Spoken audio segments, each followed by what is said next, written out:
Hi, kitty cats. Francis Bacon once wrote, "Nature, in order to be commanded, must be obeyed." Well, right now, there are people building communities around the idea that they can do exactly that, command nature. They can decide who belongs, who's desirable, who gets to participate in the future of the human species. And they're calling it strength, tradition, values. But evolution has a different name for it. Both evolutionary biology and evolutionary psychology agree on one thing: diversity is not just a political opinion, it's a survival mechanism. Almost 4 billion years of life on this planet have run the experiment, and every time a community optimized itself toward sameness, nature issued its verdict.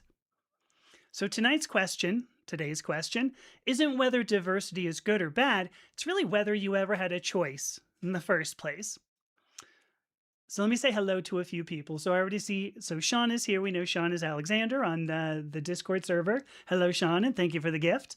Hello, Margie and Angela and Dudko. Hello, good to see you too. Let's see. Sky Tilted Fire's Child. Hello, good to see you too. All right, let me do some quick plugs here. I'm Dr. Amethysta Herrick. I am both a scientist and a content creator. All of my work is about identity and gender, looking at that through the lens of the scientific method. You can find out a whole lot of information about me and the work that I do at my website. That's the URL right there, purplepawclan.com. You can find the social media networks I'm on. You can read the articles I write. You can listen to and watch the podcasts that I record with interesting people. You can join our Discord server, right? Be part of the solution by being part of the discussion. And there's also a page about the hypnotherapy work that I do to help people work through some of these issues with identity and gender. If you want to support my work, you can get a subscription on the website for as little as $5 a month. Or you can follow me on social media. If you like and share all the things that I do, it would be beautiful support, and I thank you for it. And finally, I also publish other people's work on the website. If you would like to contribute your original work in identity or gender, please email me using the contact page on the website, which, once again, purplepawclan.com. There you go. Let me see. So let me look at a couple of these comments here. So here you go. Oh. So Margie says the classic book Science Made Stupid had a running gag confusing Francis Bacon with Roger Bacon. That's that's gonna be different. Hello, Muffins. Muffins is here. Hello. What else do we have? Oh my gosh, look at this. There's my wife, Spicy Girl. There you go. All right. Here's what I want to do. I want to talk about why I'm doing this podcast, because I always like to give you my reasoning, if nothing else.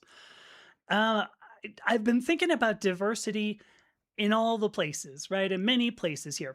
My feed, like if you were to go to like my feed of all these all the articles that I get, my feed is filled with a whole lot of different kinds of content. Now, obviously, I'm a scientist, so I read that content. I get sciencey content, but I also read a lot of psychology as well, and politics, and often the two kind of coincide. So I get a lot of kind of eclectic stories presented to me. So there were two articles that I saw in just this morning. Okay, it was really literally this morning that I decided to do all of this. Here you go, Spaghetti says. Don't confuse either of them with breakfast bacon. Good idea. So I got two articles. One article is about a conservative Christian dude, just a guy. He's going to go and build a new community. This community is going to be dedicated to what's called the New Right, so values of the New Right. We'll talk a little bit about that because I learned a new word today. I learned a new phrase. They aren't specifically saying we're going to exclude people because, of course, that would violate the U.S. Constitution. But they do think that they can maintain ideological purity. How about that? Those are my words. This is not theirs. They didn't say this. But the first thing I think about right there is to go, what about diversity? They want to make this community in order to avoid it. And in making this community, they think they'll strengthen the point about the new right that we've seen evolve over the course of about 50 years. So that was interesting, and it stayed on my mind when I read that. Okay. The other article that I saw was about the Y chromosome. So we're seeing more incidents of the Y chromosome actually disappearing completely from some men's cells. This is in humans. It's limited mostly at this point to the brain, the blood, the immune system. But of course, the first thing I thought was that kind of challenges that whole XXXY bit from conservative anti-queer rhetoric that might be, you might see if you went to this guy's community. Because if there are men who lose their Y chromosome, they still men in conservative eyes? I don't know. It's basic biology, but now it does. This does actually affect men's health, and since it is not only Pride Month, since it's not only Pride Month, which happy Pride, everybody! Again, it's also Men's Health Month, as my friend Charlotte pointed out to me, and so this seems worth talking about. So as I finished the article, because I looked at it, I'm like, oh, this would be interesting, I saw two quotes from molecular biologists. One of them in particular does call out the importance of diversity. Now, in this case, it's biological diversity, not ideological. But these are two stories that ultimately depend on diversity in any community. One as an example of evolutionary psychology, and one as an example of evolutionary biology. They're both examples of how evolution has to work. So today, what we're going to talk about is, first of all, what evolution means in general. And it's not going to be too nuts, okay? It seems most people misunderstand how evolution works. And it's been fascinating to read. It was fascinating to read this article and see a journalist who's kind of like, whoa, we're screwed. And it's like, well, hold on, because humans aren't the only species. So it seems most people understand how evolution works. And I think more importantly, why evolution ends up working the way it does. So once we talk a little bit about evolution, we can look at both of these stories in this light, right? Can a community ever achieve political or ideological purity? Is that even desirable? And is it worth being concerned about the death of the Y chromosome in the human species? Or, as I'm forgetting the guy's name, Ian Malcolm, or will life find a way, right?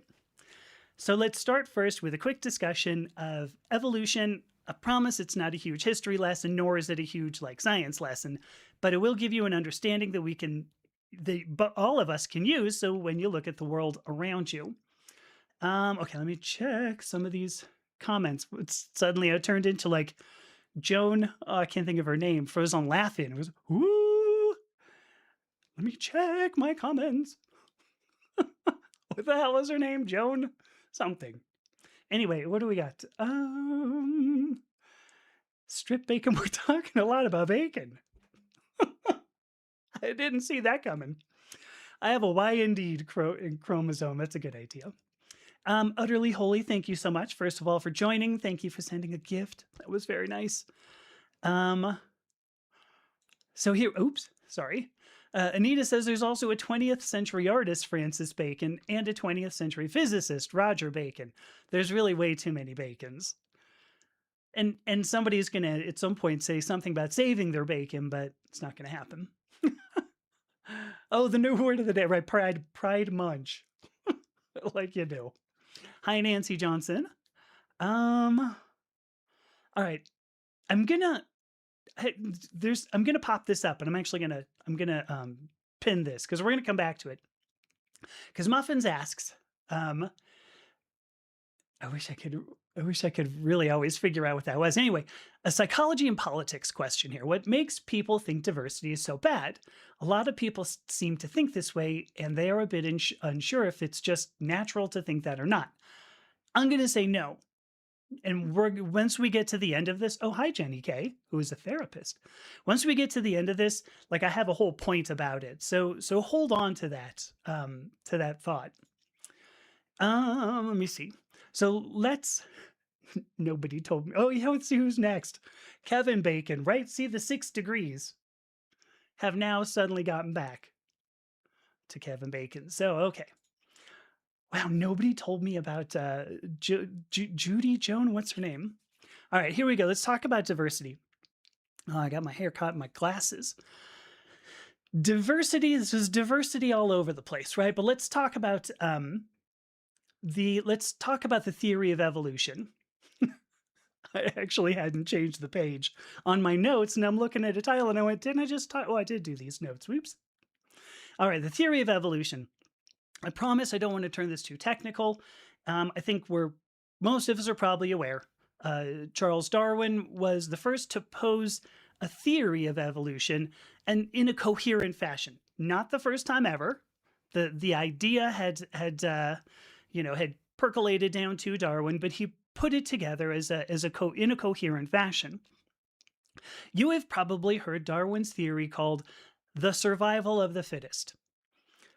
This is not strictly what Darwin wrote, period. Like, he wrote that regardless, I'm paraphrasing still, but his big enumeration of his theory of evolution was that regardless of whether an organism is stronger than other organisms, or whether an organism is more intelligent than other organisms, the chance of survival of any organism in any environment depends upon one thing and one thing only, which is the ability of the organism to adapt to the environment.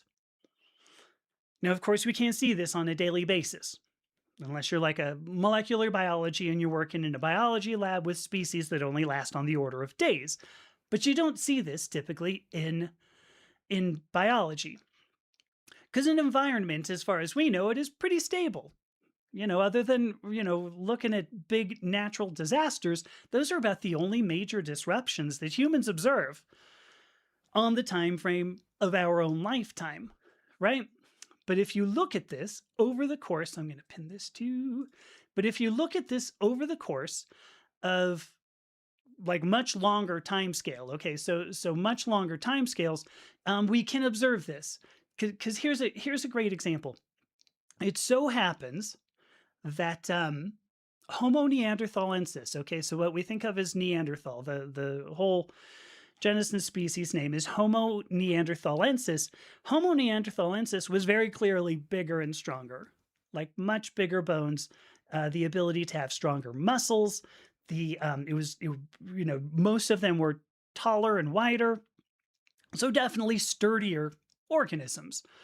Homo neanderthalensis also clearly had a bigger brain pan. We can look at skulls.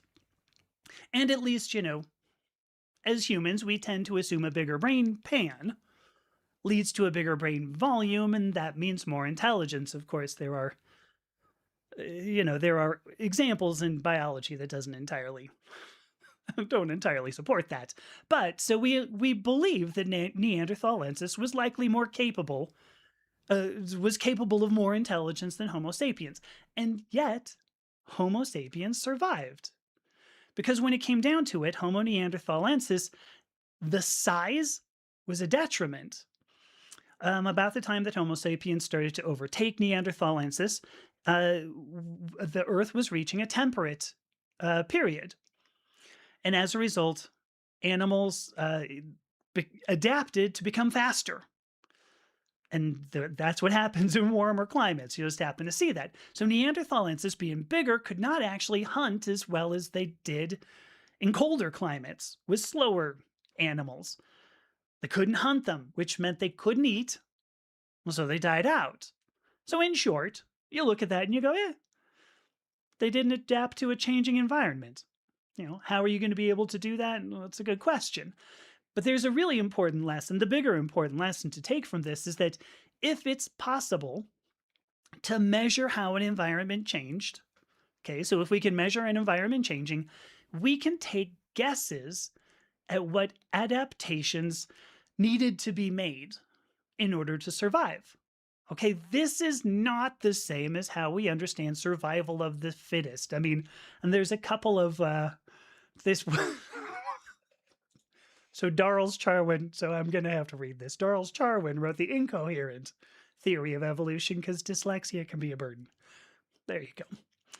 Um, so Anita brings up this point. Fitness is the ability to survive, and survival of the fittest makes a tautology.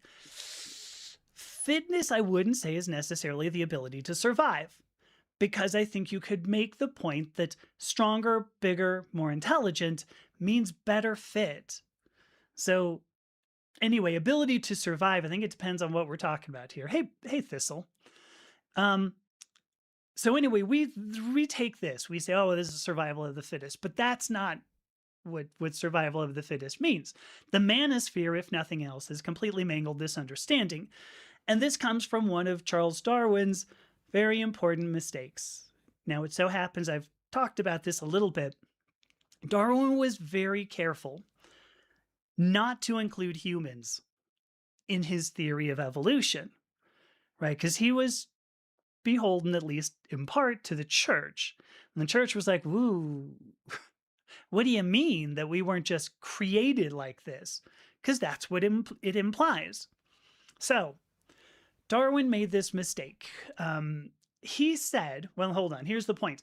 While we can look at changes from long ago, you can look at the environment, the changes in the environment, and observe how a species may have adapted, and then take guesses to go, oh, well, this adaptation occurred because of changes in the environment.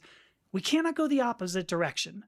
We cannot look at a species today and assume a characteristic is necessarily evolutionarily favorable, which is very, sounded really good. What does that mean?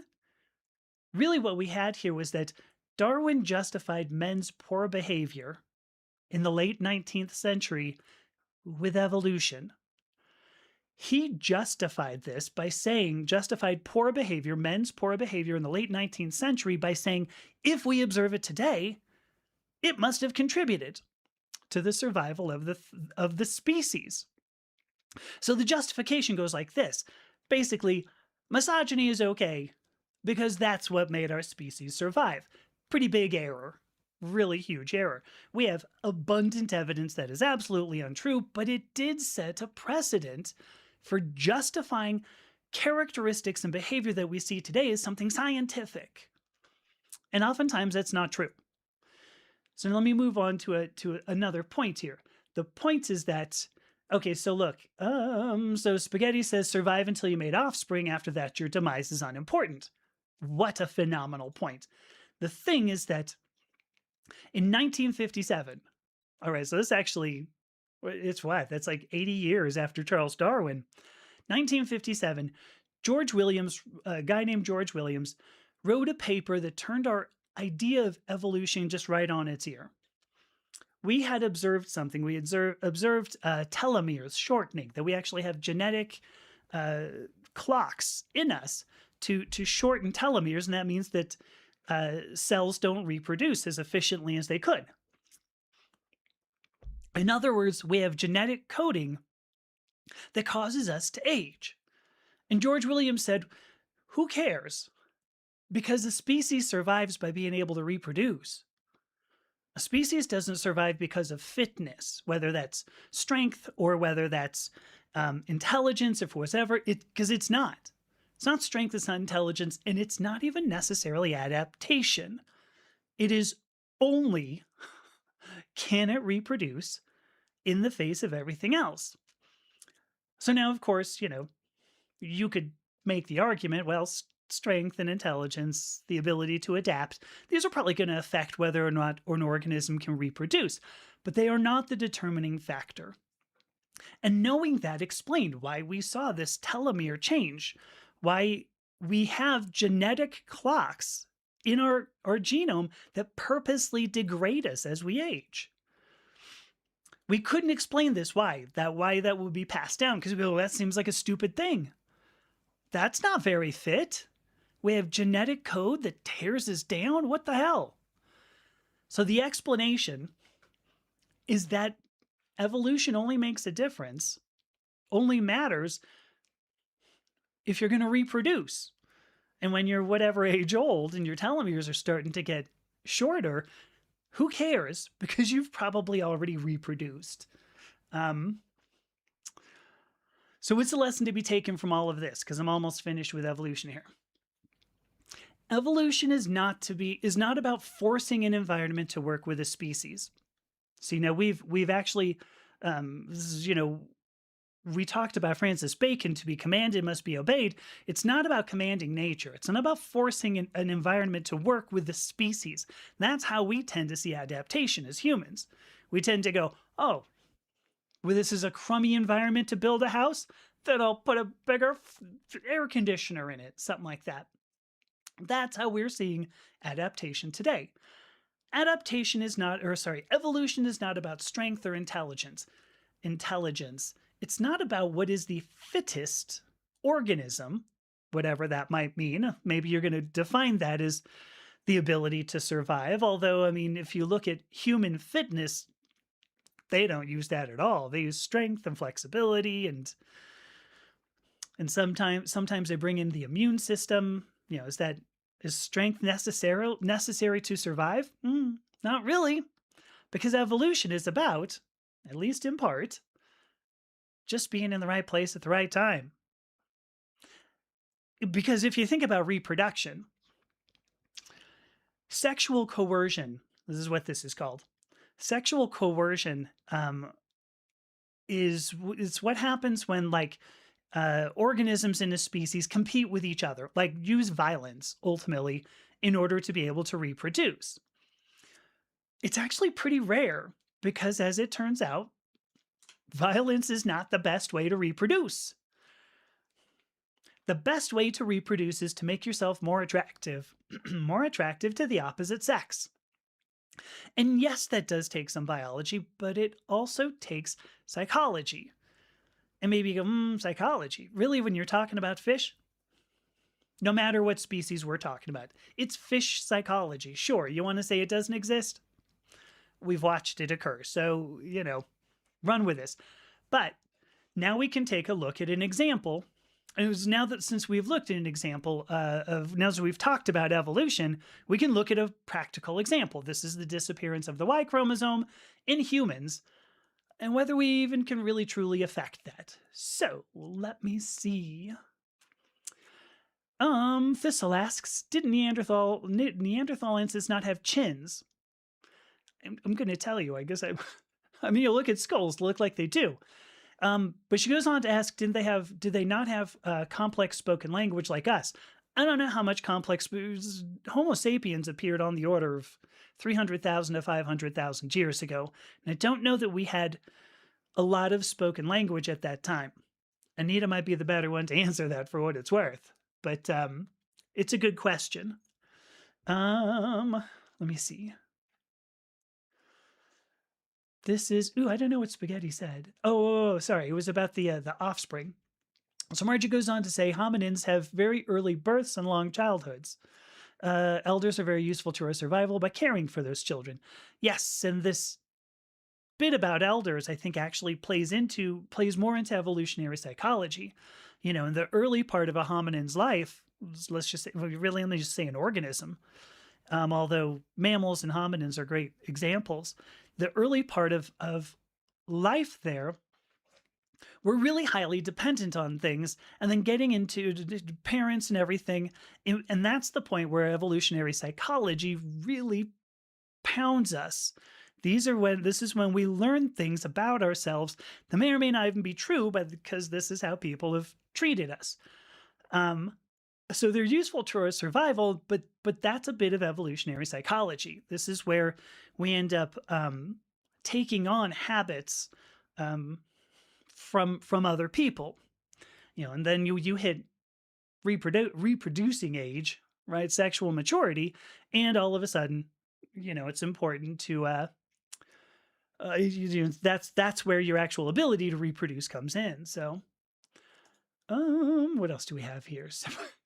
Okay, now this was not one I saw. Sex daily is an anagram of dyslexia. I mean, so take that what you want. Actually, this is a funny bit no matter what. So evolutionary has changed a lot over the years. Yeah, absolutely. I mean, when you look at Darwin, obviously he made some amazing observations, and I don't want to diminish them. It was very interesting that he purposely pulled humans out of that whole thing. Like that was a big part of his theory, was to say, well, other animals, not us, at least initially. And then it's interesting because then we get to 1926, right? Or 1925, and we have the Scopes monkey trial. Now, at this point, over the course of about 40 years, 45, 40, 50 years, I'm trying to think when The Origin of the Species came out. Anyway, over the course of not that long, we now have included humans in it. And now we're going to say, oh, well, hang on, that's against my religion and we shouldn't teach that. So it is fascinating how much our concept of evolution has changed. And almost always it has been because of religion. So there you go. So here we go. So Thistle says, she was watching a video that says misogyny and such likely started with agriculture, where men being stronger and better able to push a plow around, they got it in their heads that they were better. An interesting tidbit. If you look at early Homo sapiens, there is actually much less of a difference in terms of size of bones than you would expect. And usually thickness of bones, for what it's worth, indicates the ability to have bigger muscles, so greater strength. So if you look at going back a long time, we didn't really see that. Today we look at the tremendous disparity between women and men, but it turns out a lot of that is social. That women are not encouraged to do things like go push a plow around. They're not encouraged to climb trees and run and jump and do all the things that boys are. And so this disparity that occurs starting about sexual maturity is not necessarily physical. I'm going to refer you, of course, to my friend Star's book. So Star Vartan, The Stronger Sex. She actually covers this quite, I think that's where I learned it, or is where I saw more of it. So anyway, she covers it in quite a bit of detail. So anyway, somewhat true, somewhat not. So here we go. Let me see. So Margie says she's had young transgender people deny her claim that age is a social construct by pointing at telomeres. Apparently, those matter in a way that sex chromosomes do not. I think like time. It was interesting. My wife was reading a book where they define a day, right? So a day is the rotation of a planet, right? And then a year would be its orbit around a particular star. And so the idea was that if you went to a smaller planet with a faster, well, it doesn't have to be smaller, but a faster or slower rotation, you live longer. And I was like, well, I mean, if your definition of time is based on the planet, ultimately now, if you look at the metric system, we define a second actually is by a distance of light. And we do that because we know that, at least according to the general theory of general relativity, that the speed of light is the same in any frame of reference, which means we can use the speed of light to tell us how long time should be. So that has made it not exactly a social construct because you can measure time.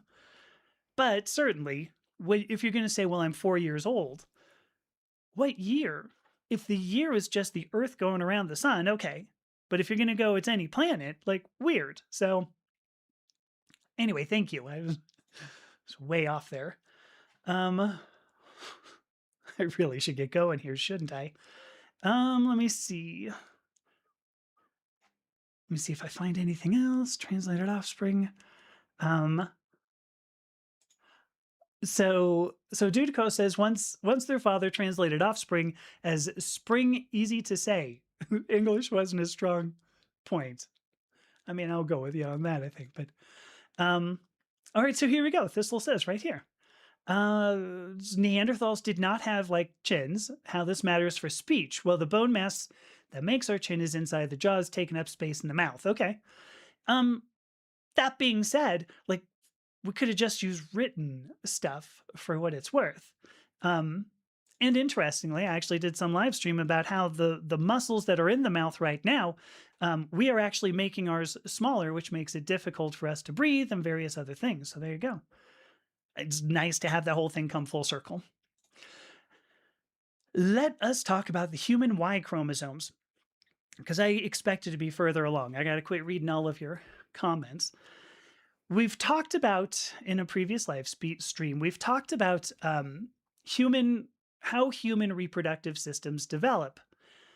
And typically, as we know, typically the Y chromosome makes some sort of decision on what reproductive system develops. At least in humans, this is different in other species.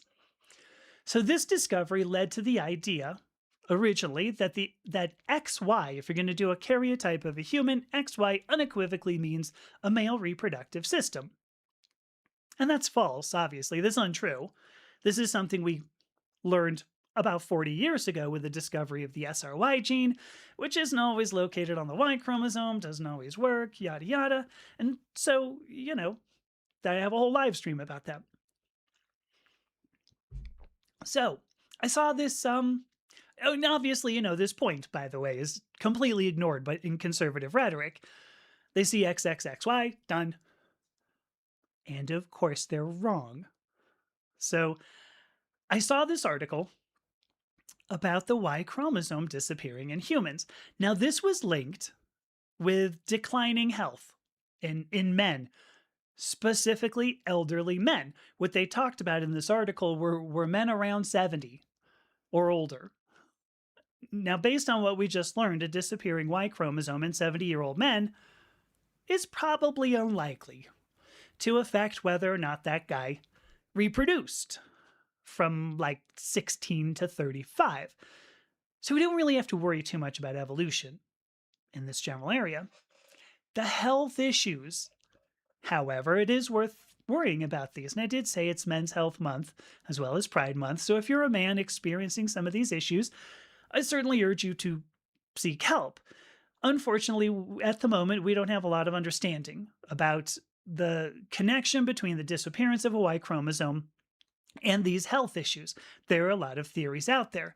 And actually, as long as I was talking about the stronger sex, one of those theories, it's not even a theory, we have observed that estrogen dominant bodies, I'm using that phrase specifically, right? You could just go, don't you mean women?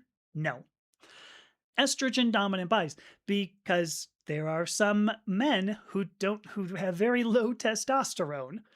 Anyway, you get the point here. Estrogen dominant bodies tend to have better and more adaptable immune systems.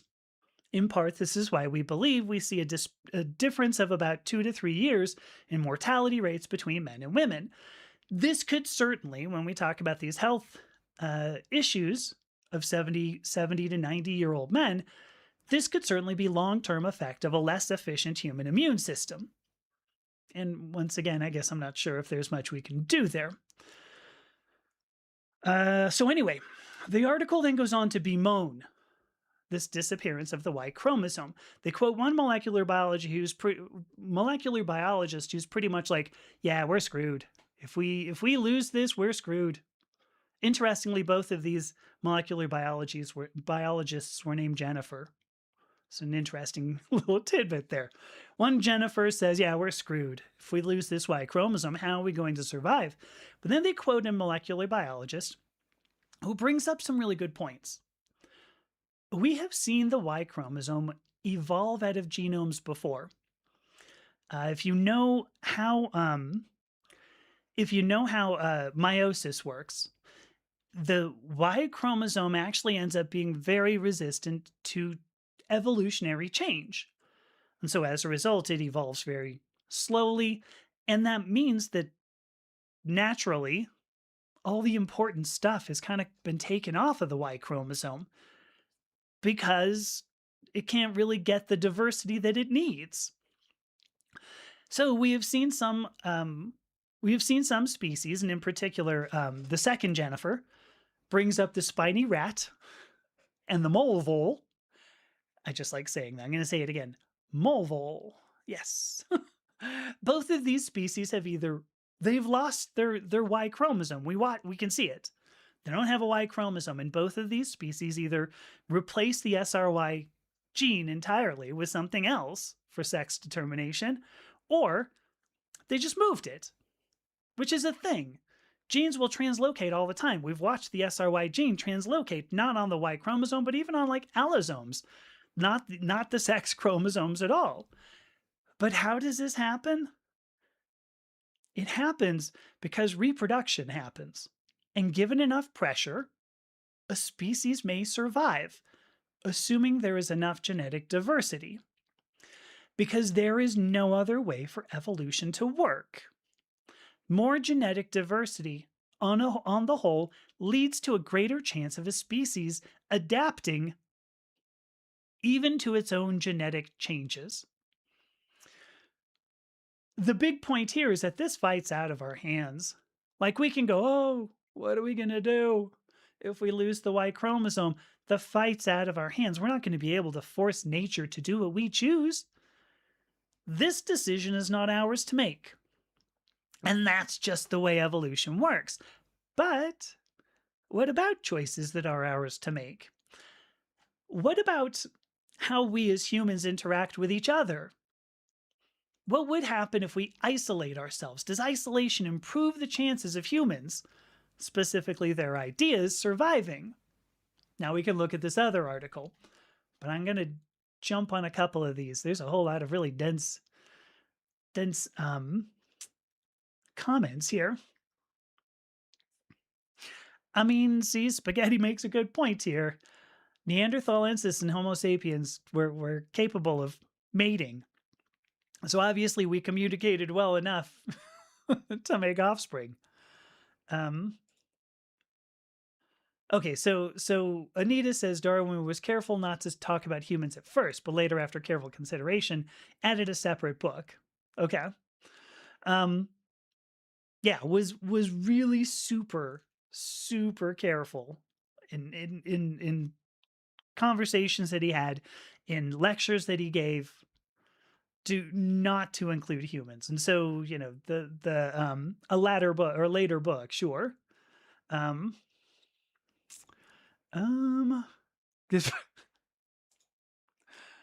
So Thistle says our pubic lice is closely related to the lice on gorillas. Guess how that happened. Good point. So Mark says, hi, Mark, first of all. I agree that this sort of thing is usually more societal than physical, but I think the biological females have things easier in this society because of the social constructs. I'm first of all going to challenge what the phrase biological female means, but I guess I'm unsure. I would... How much of this do I want to say? I would say that men, for the most part, and we're talking about humans here, men, for the most part, are oftentimes driven by going and getting laid. And they're driven by this because that's really what our social norms are. Men are supposed to go out and get laid. In that way, I believe that means that women hold a huge amount of power. Is that better in this society? It's a good question. I think that women have a lot of unacknowledged power, and I want to put it like that. Definitely unacknowledged. Does that make it better? It's a good question. All right. Let me go on. Oh my gosh, there's so many few things here. Hundreds of thousands of years ago. We could be hundreds of thousands of years ago we were shagging gorillas. There you go. Oops, did that go away? It did. Okay. All right, so let's talk about... This is one of the oldest experiments in social engineering there is. We can talk about this other article that I read. This article talked about a desire to build communities. Now, normally you go, oh, you know, that doesn't sound so bad. Build a community. This is really to create an engineered community. This is a community dedicated to what's now called the New Right. Now, I had to look this up for what it's worth, what the New Right means. It's not the same as MAGA. Fascinating tidbit. In fact, it turns out that the new right is a little irked with all of Trump's antics because they're kind of disturbing the goals of the new right, which is really just kind of funny, right? That their own candidate. It's messing up their party. Anyway, the new right. Oh, hello, Minnie. Minnie's. Oh, and slapstick talk. Hello. Um, Now, as it turns out, the new right they claim is very heavily based in Christianity. And so maybe this is where you're going to go, oh, that's great. Right? You can be like Thistle. This, I think, by the way, Thistle, thank you for this particular bit. You can go, man, that's great. Jesus was an anarchist punk who flipped over tables, you know. Thank you, Thistle. Maybe you'd say that. You'd be wrong that that's what they mean. Maybe you'd say, well, this is great. Jesus is about caring for each other. Right? Love your brother and all that. Share the wealth around. Care for the poor. Treat an immigrant as your esteemed guest. Use peace instead of violence to make your point.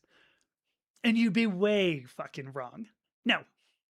This is not Christianity as it pertains to Jesus. It's Christianity as it pertains to, say, Peter Thiel or J.D. Vance. So, mostly MAGA, but, you know, without maybe the Arc de Trump, right? That's the new right. It's fascinating that they go, oh, it's very extremely, extremely based in Christianity. Well, really, what they mean is extremely based on the use of Christianity to discriminate against certain people. There you go. So, this article, by the way, I want to point out too, I try hard not to be too like I try not to tear people down. I've got to be very careful about this. This article is about how these people, so new right Christians, are getting frustrated. And they're frustrated because they're not making enough change from the top down. If you can believe it, some of these people, hello, Prissy, some of these people, they're frustrated with Trump. He's not making enough change from the top down. So what they want to do is they want to build communities to promote their ideas from the bottom up. There's nothing wrong with this. I think grassroots activism has been around forever. You want to go and make your own little community? Shit, hippies did it. Jim Jones did it. The Heaven's Gate people did it. I'm going into criticism, aren't I? I'll dial that back, reel that back in. Grassroots activism has been around forever. And you might contend if the new right is failing to capture an audience at the national level, maybe it's worthwhile seeing if they can establish communities that work. And that is their plan. They go, we're going to prove how well we get along at the micro level so that the rest of the world goes, well, holy Jeezily crow, we're going to need that at the macro level. We had no idea you guys were this bright. Now we know. You guys get along so well. Now, I use the phrase social engineering. Okay. Now, technically, if you've been in IT, this is actually a security phrase. It means a way of breaking the security of a system.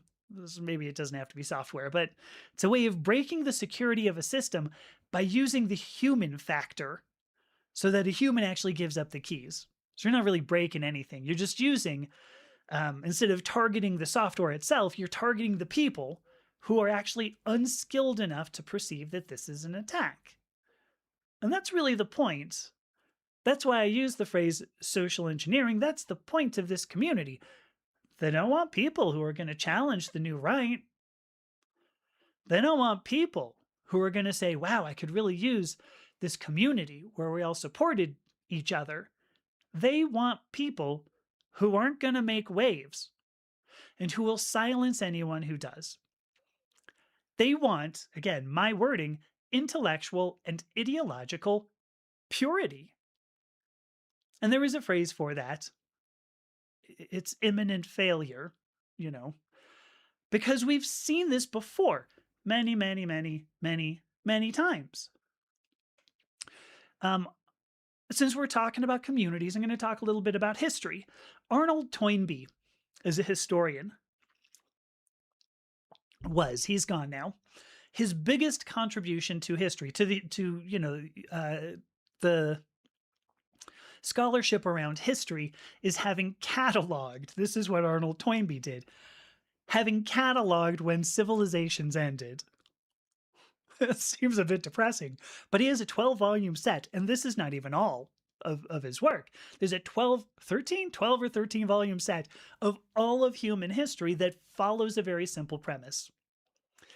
The premise is, and I've got a few things here. So, because Sean brings up what's the true meaning of purity, Margie says monocultures of any kind are fragile. Yeah, here's the simple premise. When a civilization believes it doesn't need any further diversity, you know they're on their way out. And he can point to a period in history where civilizations just started to fall. The Greek civilization, the classical Greek civilization, the Roman Empire, the Ottoman Empire, the Byzantine Empire. You want to talk more recently? A regime in Poland and Germany and the Balkans, the British Empire falling. When a civilization begins to believe they hold the one true word, they begin to fall. We're talking about thousands and thousands of years of human history. So, I actually am Brexit, there's another. I would definitely love to see this community built because I'm curious where it's going to go. If thousands of years of history are any measure, and really they should be, this is doomed to fail. Now, I have one more short section to sum up, really just to ask, where does this leave humanity? And Muffins, I have not forgotten you. I still have these 2 messages pinned. So where does this leave humanity? What do we got? Oh boy, a lot more things.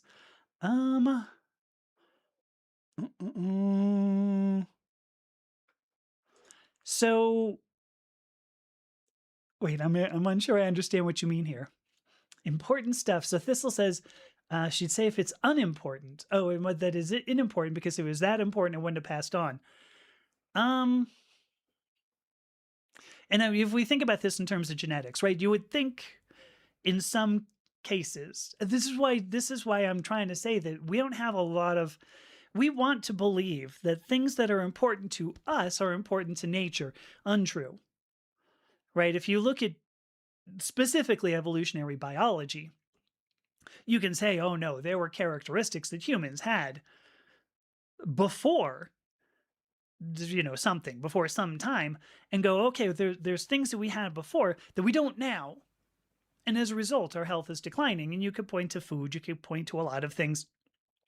The point is largely that it's not necessary for the best traits to pass on.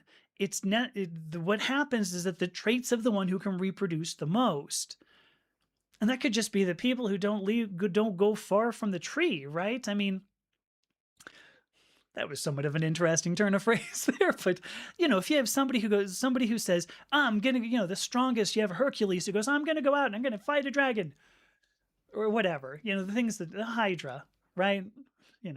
Cut the head off, grows back hard. Point being that Hercules might have been very fit, might have been a great for reproduction, but he went off and did something, and instead you have left behind, somebody else who's like, well, Tammy. I mean, there's nobody else around, so Tammy, how about if my mom's making brisket tonight too. You can stay in the basement with me. Come on, Tammy. Apparently Tammy is an ancient Greek name. Who knows? So anyway, that is just one example of why, the best of a species doesn't necessarily get passed on. So anyway, I'm not sure where So Spaghetti Geist says they don't know considering how science is meddling with genes right now. It's a good point. I so happen to have a student who breathed through my nose and now I had to wipe it. I have an old student who now works in oligonucleotide vaccines. It is really, really difficult to inject DNA into a genome.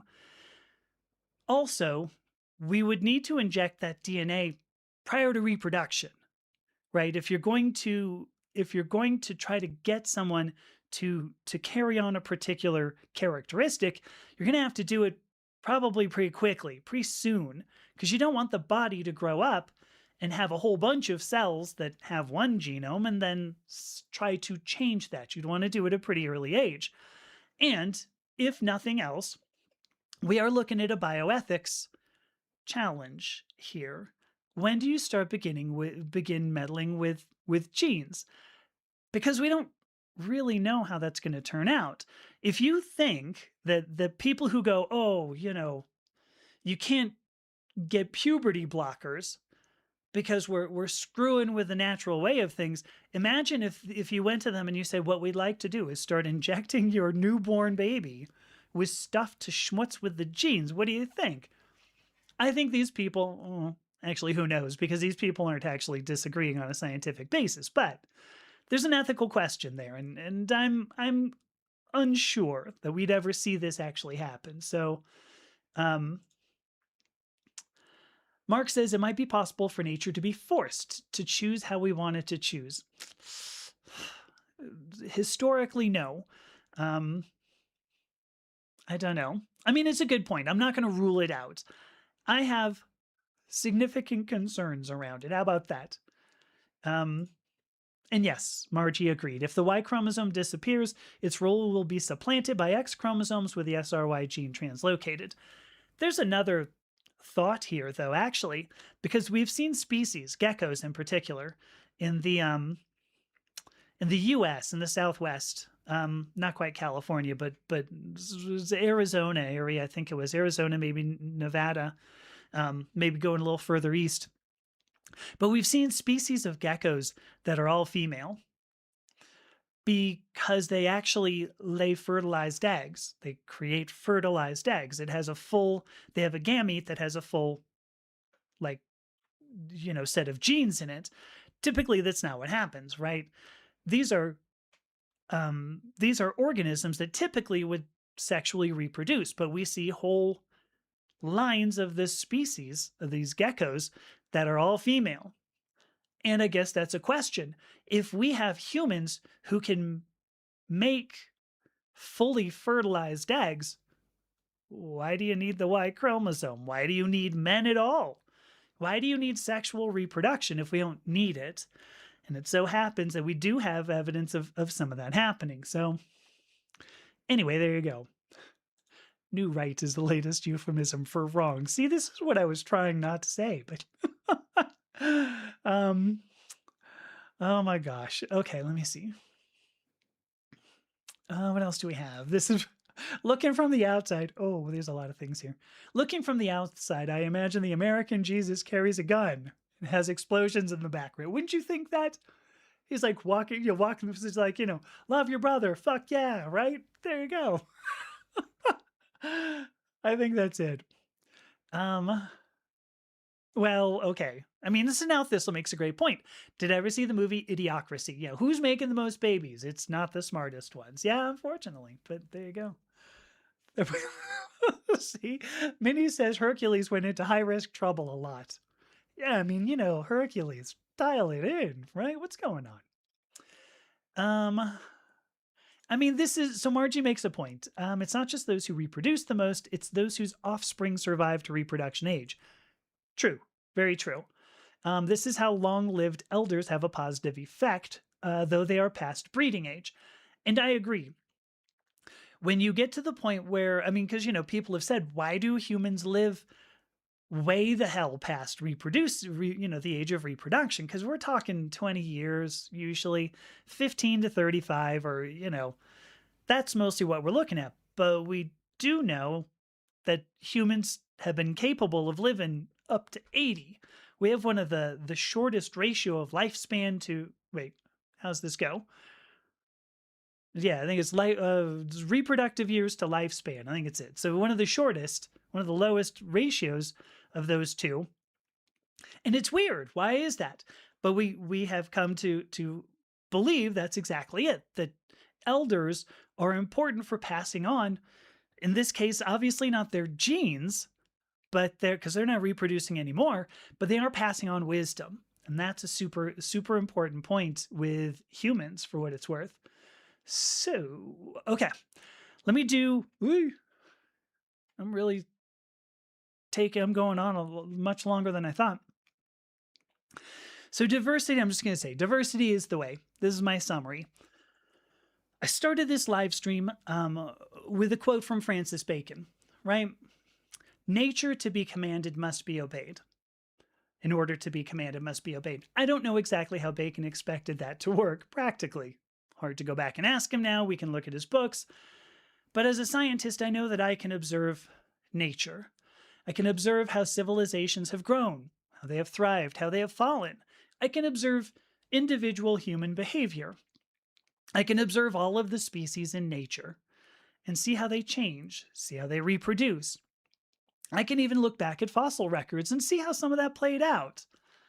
And at least in my opinion, that's exactly how Bacon should have meant this quote if he didn't. As soon as humans decide that we don't have to listen to nature, we're on the way to our demise. There's a simpler way to say this, which is really to invert Francis Bacon. When we seek first to command, nature's going to come up and show us exactly why it needs to be obeyed first. There is one ingredient to a species or a community surviving, and it's the ability to integrate diversity. And you don't have to take my word for it. You don't have to go, here's a purple hair bint telling me all about all this liberal bullshit. You don't take my word for it. There is abundant evidence in biology. There is even more obvious evidence in human history. So all you got to do is wait. So that was all that I had to present today. So let me go back now to what Muffin said. Why do people think diversity is so bad? Is it just natural to think that or not? I do not believe that this is natural. Ooh, somebody came in and got dumped. Oh, wow. Oh, no, wait, here we go. Oh, here we go. Hang on one quick sec, because this is one of those people. Ph.D. in lesbian dance study. No, Ph.D. in analytical chemistry, but, Samuel, presumably you know much more about this than I do. Here we go. So, Muffin says, a lot of people seem to think that diversity is bad. Is it natural? No, it is not natural. If you look at the history of reproduction, we even talked about some of it. Neanderthalensis and sapiens, mating, sapiens and lower primates, mating.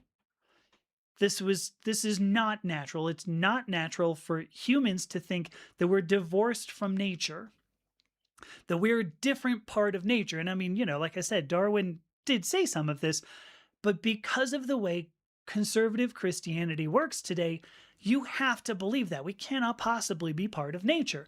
Otherwise, we'd be able to go, wait, sorry. In believing that we're not part of nature, we're able to go, hey, we can kill the earth. We don't care. Jesus is coming. No big deal. With this opinion, you can say, who cares if we kill off a particular group of people who don't agree with us? They're just, it's not like they were going to go to heaven anyway. You can make some of these comments to say, we're the chosen people.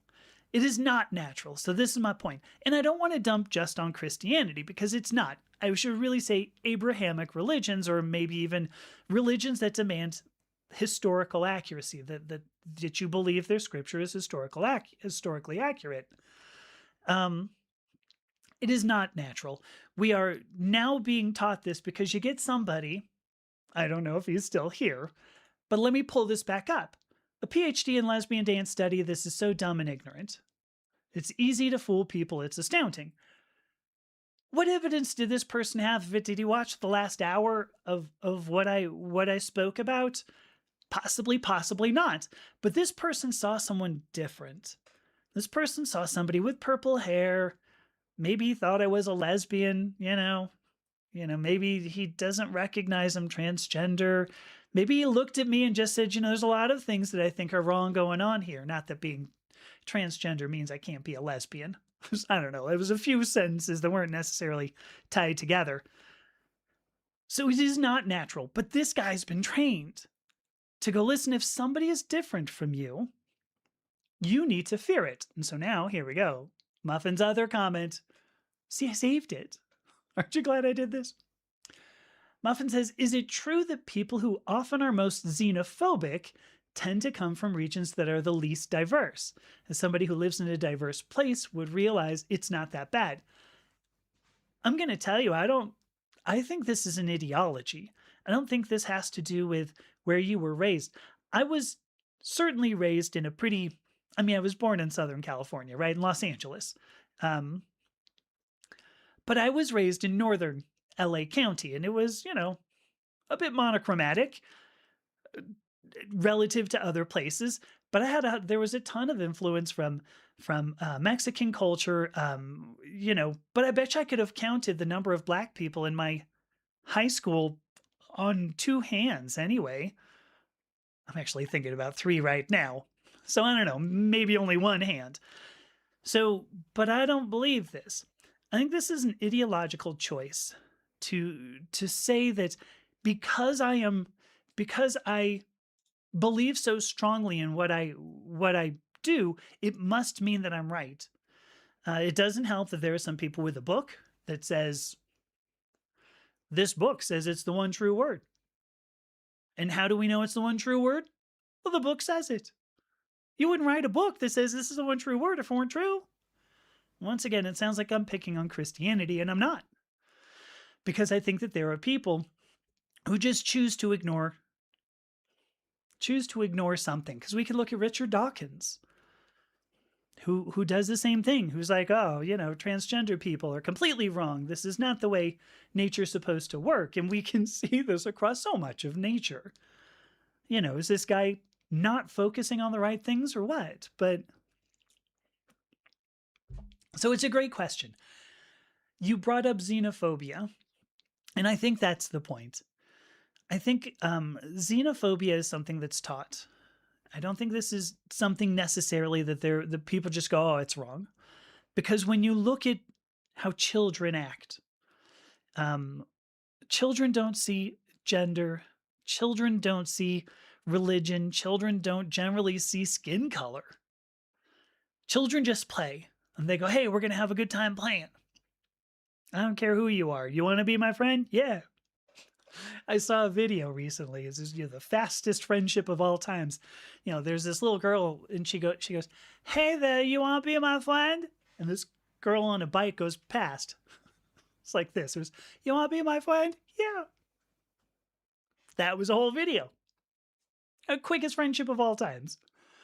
I think that's true. So anyway, I don't think that is something that we are born with. I think we learned this. So, what else do we have here? Parthenogenesis. Yes. So parthenogenesis. Parthenogenesis is, technically it should be a female who happens to make, who happens to generate a fertilized egg. These, and usually you see this like supposedly in a line.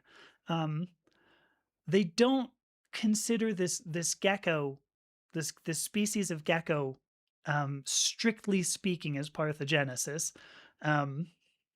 Interesting little tidbit, but there you go. Anita makes a good point. Was it due to diversity? Well, as it so happens, these lines of females die out pretty quickly. They'll last for a couple of years. You know why? Because they don't adapt, because they can't, because it is essentially you've cut diversity out of it. There's a good reason why most species reproduce sexually, and it's because of the diversity.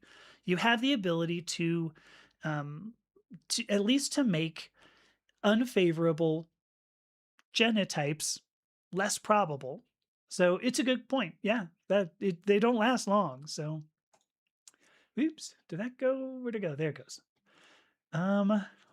Let's see. I I don't know. It's a mermaid town. What are we talking about? Oh, the sirens. Okay. Oh no, hang on. Did this start with the boys? Oh, here we go. Sorry, I thought so. So Minnie says, isn't that how the TV series The Boys, they injected things before they were born and got some superpowers of unknown abilities? I wish I could tell you. I never have seen this. I have seen a lot of trailers for it, and I think that is it. I think they're but then I also noticed that all of these people seem to fight among each other, and they tend not to get along very well. So there's that as well. Whoops. Um Sean says diversity and inclusion shouldn't be as bad as some people think. We are all in the circle of life. Right.